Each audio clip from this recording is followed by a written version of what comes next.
Alright, so I think I'm live again. So, back to my frequently asked question, right? Frequently asked question is, what is the $75 investment, small investment for the credit analysis? What does that entail, right? I think my phone got overheated in my car, and so I had to come back live, right?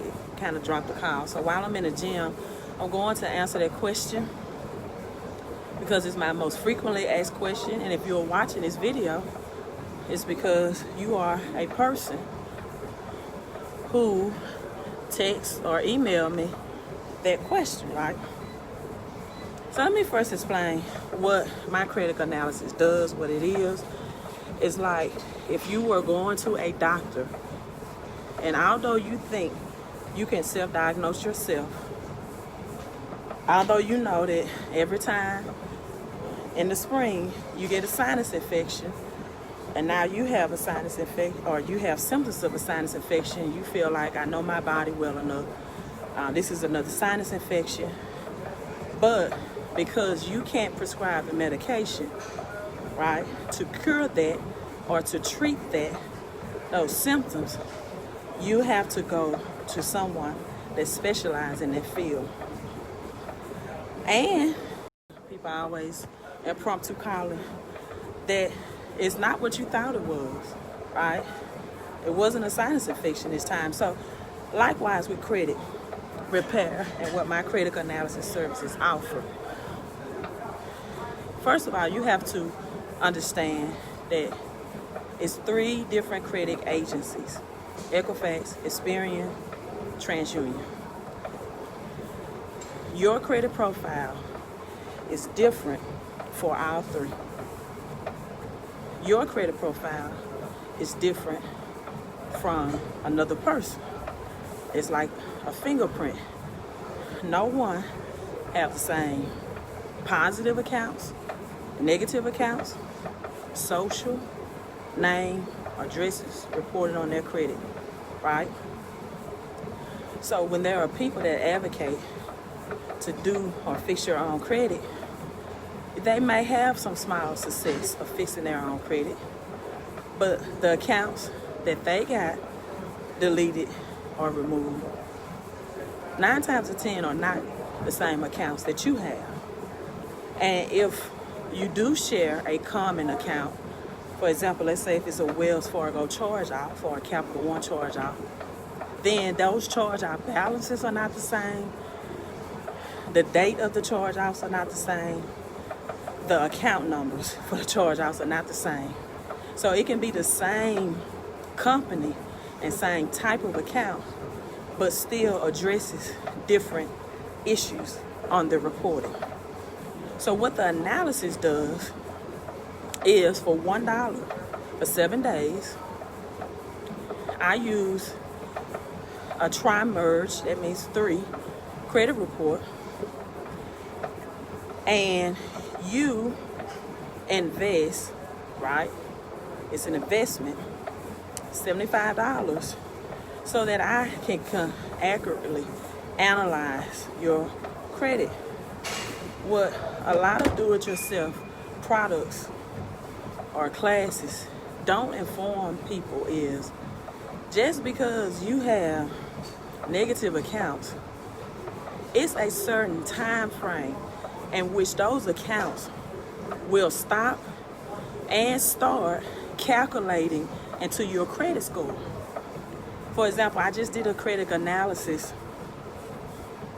last week, and the client emailed me back, people just call me, and asked, why didn't you dispute or challenge this collection, right? And I said, because it's out of the date range. It's no longer calculating, or other words, impacting or affecting your credit score. But a do-it-yourself program will not inform you of that.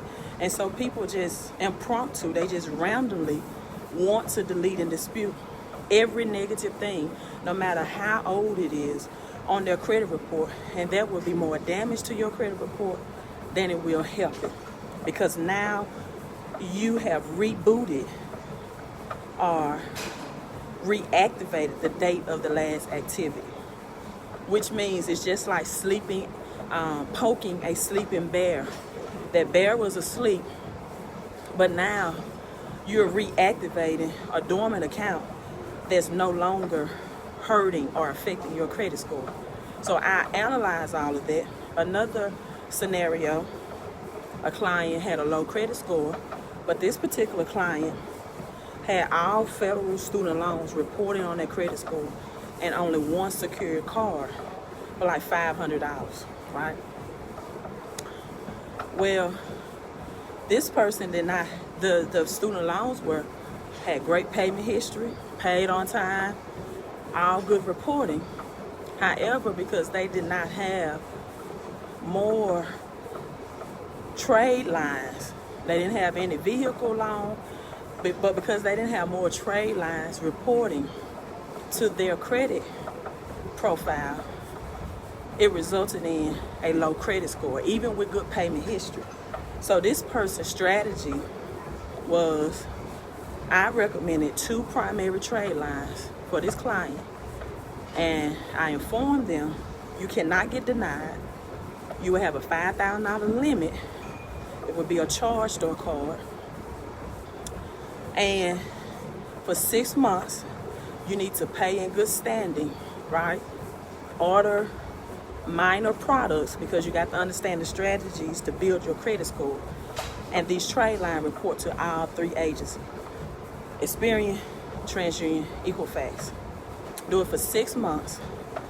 Build your charge cards of those 2 trade lines, and then add a major credit card, because the major credit card will mirror your charge card and how well you are paying it and how low you are keeping your balance. And then the next strategy is to now apply for Visa, MasterCard, Discover, or Amex. Without the $75 consultation, that person had no clue why their credit score was still low. And so that's the explanation. You first have to get the diagnosis, and you first have to have it looked at by an expert to know what's wrong before you just randomly go out and buy a template letter or take a do-it-yourself class and try to fix your own credit, because it may not be the problem. As I stated on my previous video, having no credit is just as bad as having bad credit. So if you're watching this live or in the replay, I want you to put that in the comment, because I need you to make a mind-message connection. Having no credit is just as bad as having bad credit. And when the majority of your credit is debt reporting, like student loans, because there's a difference between credit and debt. So when you have the majority of your credit profile that's reporting student loans, which is debt, vehicle loan, which is debt, and you have no credit, which is major credit cards, which you are able to prove that I can manage the bank's money, which is credit, right? Thank you so much, Sophia. Then you will never get over a 720 credit score, because that's the way it's systematically, the algorithm is set up. Having no credit is just as bad as having bad credit. So when you cannot show that you can handle the bank's money, not get in debt to pay back a student loan, that if you don't pay back, they can come and garnish you because it's a government loan. See, debt is anything with collateral attached. That vehicle is a debt because the vehicle can be repossessed. That's collateral attached. Your home mortgage is a debt because that's collateral attached. You're not given money or given credit, and it's up to your decision making, your discrepancy, to decide how you want to use it. See, only a credit card can offer you that. Only credit cards can offer you that. Only credit cards will say, I'm going to give you the money. And how you use it is to your demise. It's up to your decision making, up to your discrepancy. And the problem is, and I didn't mean to go here, but people use credit cards not to leverage. I call them, or one of my followers on YouTube, Mr. Mentor, called them leverage cards. What does leverage mean? It means you use something else. And in this credit world, it means using the bank's money to get an asset that will cash flow you more money in, like a home-based business, like real estate, cash flowing, right? And so credit cards is the only thing, or lines of credit, that give you those options. When you get student loan debt, vehicle debt, you have to use it for those purposes, right? So that's the power of credit and credit cards. So that's why you are investing. Another reason why you are investing in the $75, because for whatever reason, and I have some people in the high 700s that pay for that investment. So it's not always people with a 500 or 600 credit score, right? But for some reason, they want better credit. Or they just learn, I can use my credit to leverage and to create cash flow. I want to stop using my credit to buy things that depreciate in value. My friend had told me that credit hold conversation, money talks. When you go in, I've seen people, Master P video, for example, and he gave a visual of, I told my friends that one day I would have $1 million in my pocket. And if you all want to see $1 million in my pocket at one time, here it is. Show his black credit card. $1 million right there, credit limit. See, credit code conversations. Money talks. Credit is chess. Money is checkers. Because in the game of financial chess, you can use credit and create cash flow, whatever you decide to invest in. And I give people a lot of investment options, right? That's why credit can hold conversation. Because you can always recycle and reuse it. With cash, whether you use it for the investment or not, once it's gone, it's gone. It's tied up. And it may take you time to retrieve that cash back, right? So that's what your investment. I call it investment because people with bad credit, I call bad anything under 720, they pay more interest on vehicles. I just talked about Santander. People are paying 15%, 18%, 25% interest rate, 28%. You pay higher interest, which means you will never be in the positive when it comes to your cash, when it comes to your, you'll always be behind the 8 ball. You always live paycheck to paycheck.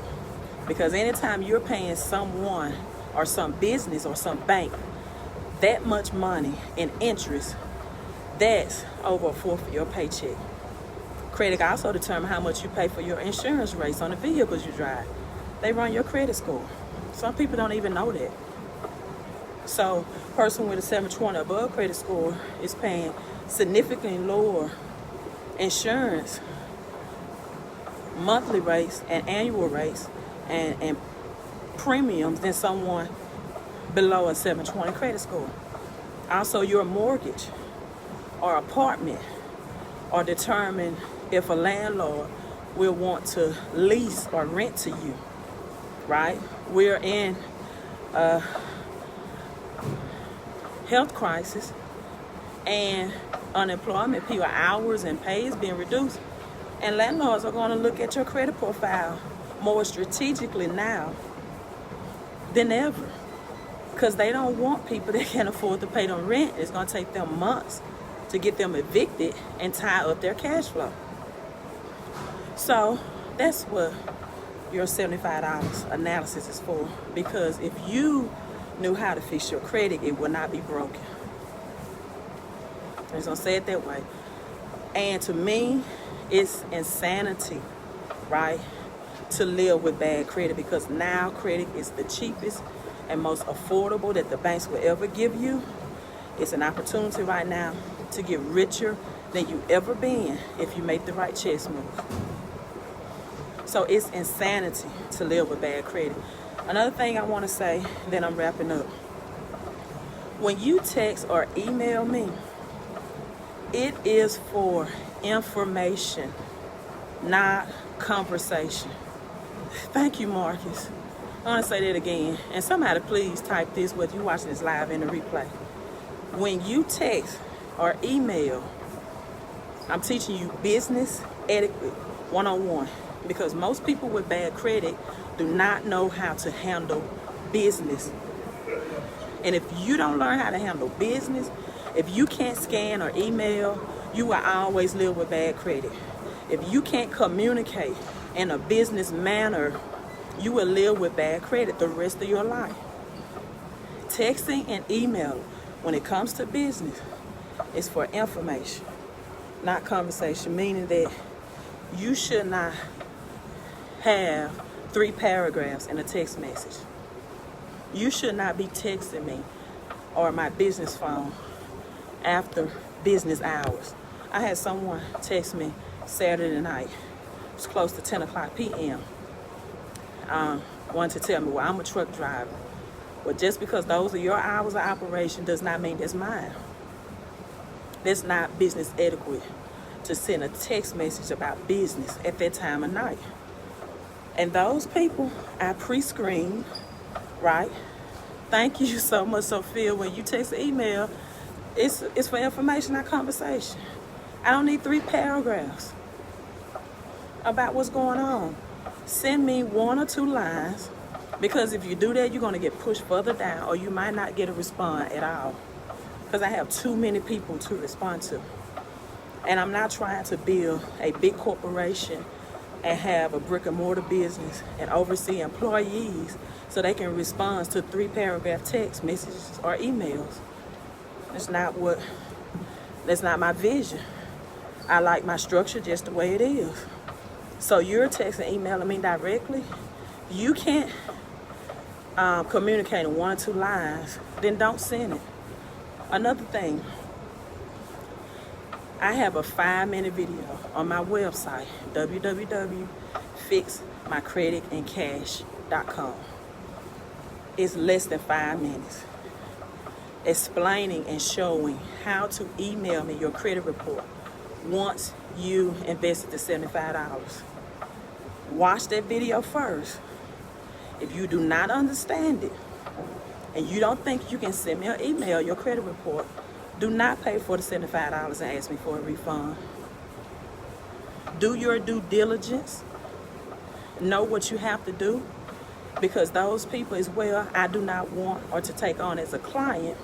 Because if you cannot email me your paperwork, if you cannot provide me what I need to assist you, you will also not be able to scan and email me the follow-up reports that you get from the credit agencies,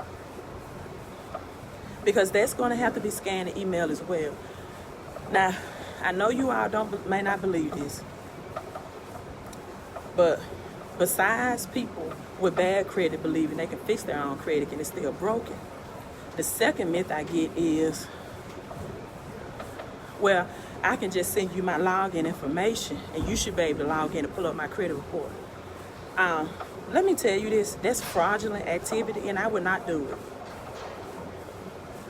That's your personal identifying information that also requires a username and password and the last 4 digits of your social, which is confidentiality. And if you cannot email it to me, I'm not going to log into your account, because not only is that fraudulent, but also when you, in my opinion, do not pay your bills that you obligated yourself to, right? That's fraudulent as well. So just know you have to email it to me. If you're a person who only do business on your phone, you need to know how to do it on your phone. You have so many young people now that can help you understand how to use your smartphone. They call it smart for a reason, to handle business.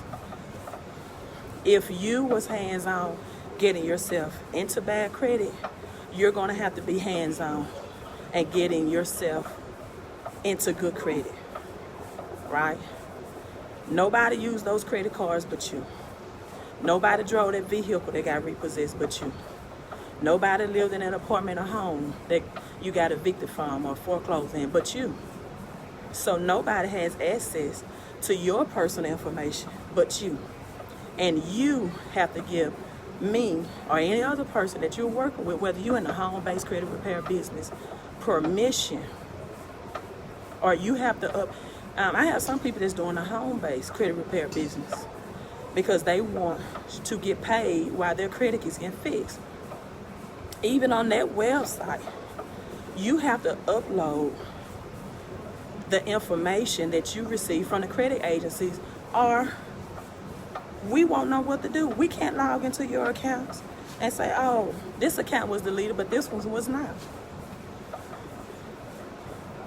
It takes work to get into bad credit, and it takes work to get into good credit.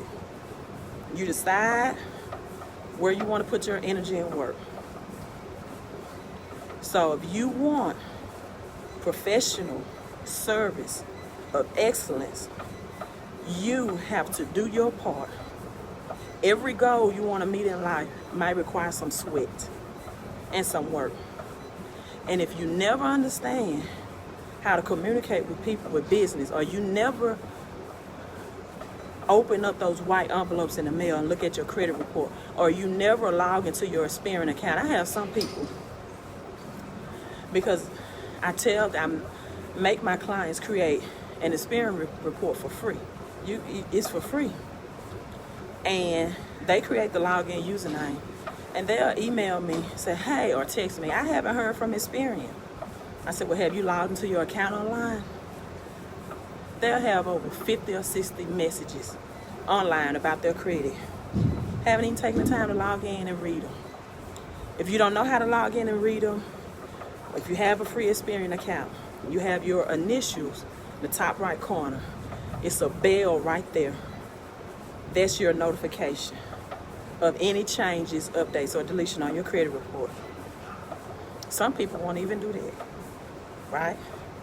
They want to send me their login information again and have me to do all the work. So those are the services I provide. I help people in the credit industry either restore, improve their credit. The goal is always to do it in 1 to 3 months. Some people ask me a time frame. I can't give everyone a time frame because everybody's credit situation is different. If you have 15 negative accounts, you shouldn't expect all of those to be deleted in 30 days, right? But if you have 2 or 3 negative accounts, then 30 days is a realistic time frame for you to get those accounts deleted, or even 60 days. So you're going to have to be able to communicate via email. All iPhones, I don't know how Android works. I don't have an Android. You can scan an email from an iPhone. And my website have my business hours Monday through Saturday, 6 days, 8 to 5, right? But my absolute cutoff time, because I do understand some people get off of work at 6, is after 9 o'clock, and I'm on Central Standard Time. You text me, and I have 3 different phones. It's not about you just cut your phone off. No, this is giving me early signs of detection that you don't understand business etiquette, and that I may not want to work with you long term, because when people credit situation is not up to par, I might have to work with you from 3 to 6 months. If I let you get away with texting me at 10 o'clock on first initial meeting you, you're going to do it for 6 months. That's not going to be a healthy relationship. So we get that straight from the door.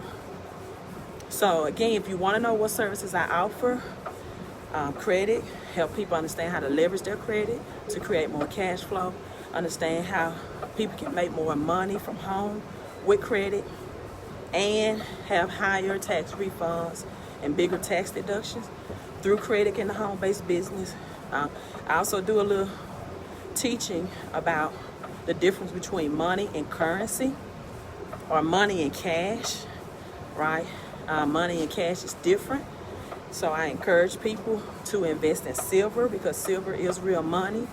That paper money you carry is just cash, and cash loses its purchasing power because prices are increasing daily.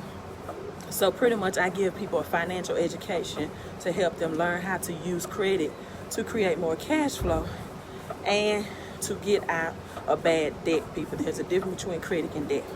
All right, I'm the Queen of Credit. I'm signing out.